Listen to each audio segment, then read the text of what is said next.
अब question number 14 पर चलते हैं और क्वेश्चन नंबर 14 में है कि अगर आपके पास एक दो सेट हैं जो मैं यहाँ पर रिप्रेजेंट कर देता हूँ। एक है नेचुरल नंबर, ठीक है, एक नेचुरल नंबर है और दूसरा प्राइम नंबर है। अब इन दोनों के बीच में हमें क्या करना है, इंटरसेक्शन फाइंड करनी है।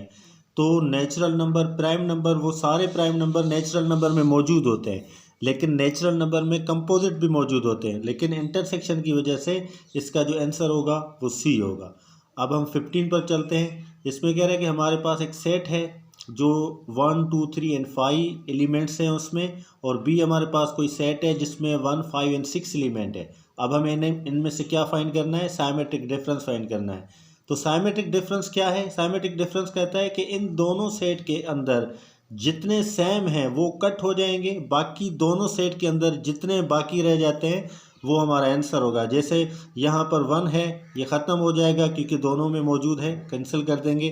यहाँ पर 5 है तो हम दोनों सेट में 5 मौजूद है तो दोनों सेट में 5 कैंसिल कर देंगे।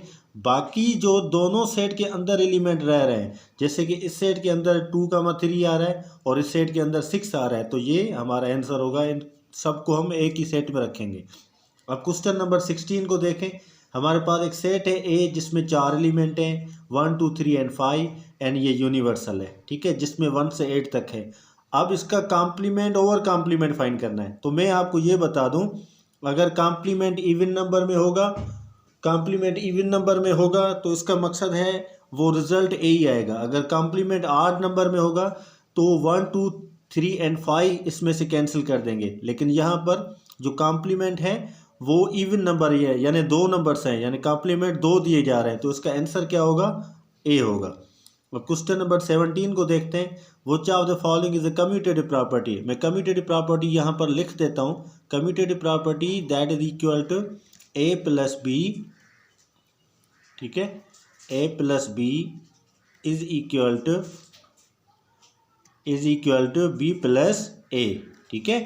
अब हमें क्या करना है कि अगर कम्यूटेटिव प्रॉपर्टी अंडर एडिशन है तो ए प्लस बी होगा, अगर मल्टीप्लिकेशन होगी तो ए क्रॉस बी होगी, अगर यूनियन है तो A union B is equal to B union A, अगर इंटरसेक्शन है तो ए इंटरसेक्शन बी और बी इंटरसेक्शन ए होगी, यानी दोनों साइड में सेम आएंगे। जैसे मिसाल के तौर पर ये देख रहे हैं आप, 4 + 5 या 5 + 4 ये होल्ड कर रही है कम्यूटेटिव प्रॉपर्टी।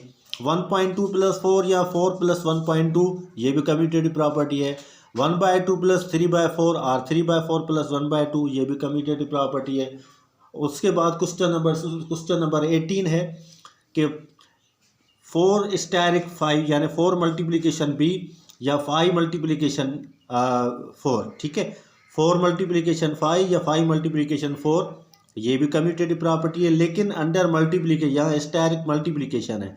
इसी तरीके से यहाँ मुझे स्टारिक ही लिखना है, ठीक है, कि 2 स्टारिक 4 यानी 2 × 4 या 4 × 2 ये भी कम्यूटेटिव प्रॉपर्टी अंडर मल्टीप्लिकेशन, ये भी कम्यूटेटिव प्रॉपर्टी अंडर मल्टीप्लिकेशन। तो इसका आंसर 18 का आंसर क्या आएगा, 18 का आंसर आएगा डी।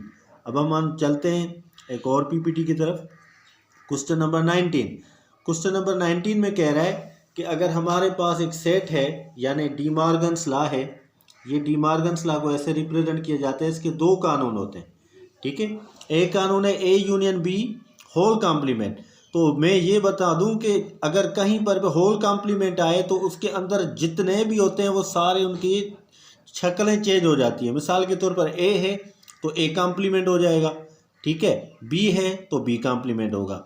अब डी मॉर्गन्स लॉ के 2 कानून है। एक कानून ये है कि अगर अंदर यू आ जाए, यानी यू कहता है किसको रिप्रेजेंट करता है, यूनियन को, तो आंसर में क्या आएगा, इंटरसेक्शन आएगा, ये आप देख सकते हैं। इसी तरीके से अगर यू की जगह इंटरसेक्शन आ जाता तो आंसर में क्या आ जाता, यूनिवर्सल, यानी नॉट यूनिवर्सल बट यूनियन, ठीक है। ये 2 कानून है, तो इसका आंसर क्या होगा, सी होगा। अब हम क्वेश्चन नंबर 20 पर आते हैं। According to the ordered pair के मुताबिक ए कामा बी या बी कामा ए कब बराबर होगा। तो ये तब बराबर होता है जब ये दोनों का वैल्यू इक्वल होता है। अगर मैं ए का वैल्यू 2 ले लूँ तो बी का वैल्यू भी 2 ही आएगा। इस कंडीशन में ऑर्डर्ड पेयर बराबर होते हैं, वरना बराबर नहीं होते।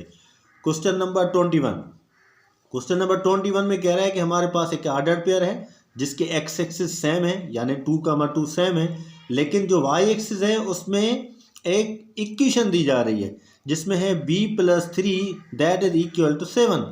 अब हम क्या करेंगे, b का वैल्यू फाइंड करेंगे तो ये 3 पॉजिटिव है, ये 7 में से कैंसिल कर देंगे तो आंसर क्या आ जाएगा, b का 4 आ जाएगा।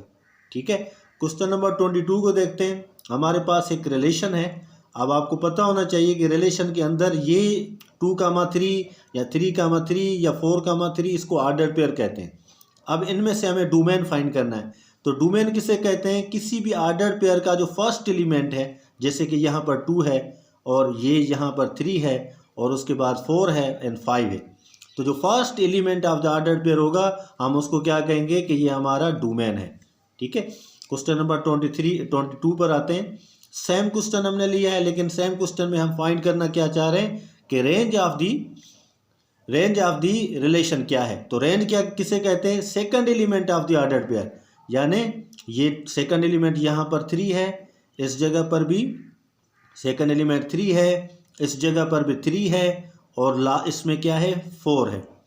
तो ये 3 3 3 अब सेट में रिपीटिशन अलो नहीं होती तो हम 3 एक बार ही लिखेंगे और उसके बाद 4। तो ये आपका बी ऑप्शन क्वेश्चन नंबर 22 का हमारा राइट आंसर होगा। उसके बाद हम आते हैं क्वेश्चन नंबर 23 पर। 23 में कह रहा है कि अगर आपके पास एक ऑर्डर पेयर है 2,3, वो किस क्वाड्रेंट में बिलोंग करेगा। तो मैं ये थोड़ा नीचे ड्राइंग कर देता हूँ ताकि ये क्लियर हो जाए सबके लिए। मिसाल के तौर पर ये हमारे पास क्वाड्रेंट होते हैं। ठीक है, ये 1 होता है और ये 2, उसके बाद ये 3, ठीक है, ये 3 है और ये है मिसाल के तौर पर 4।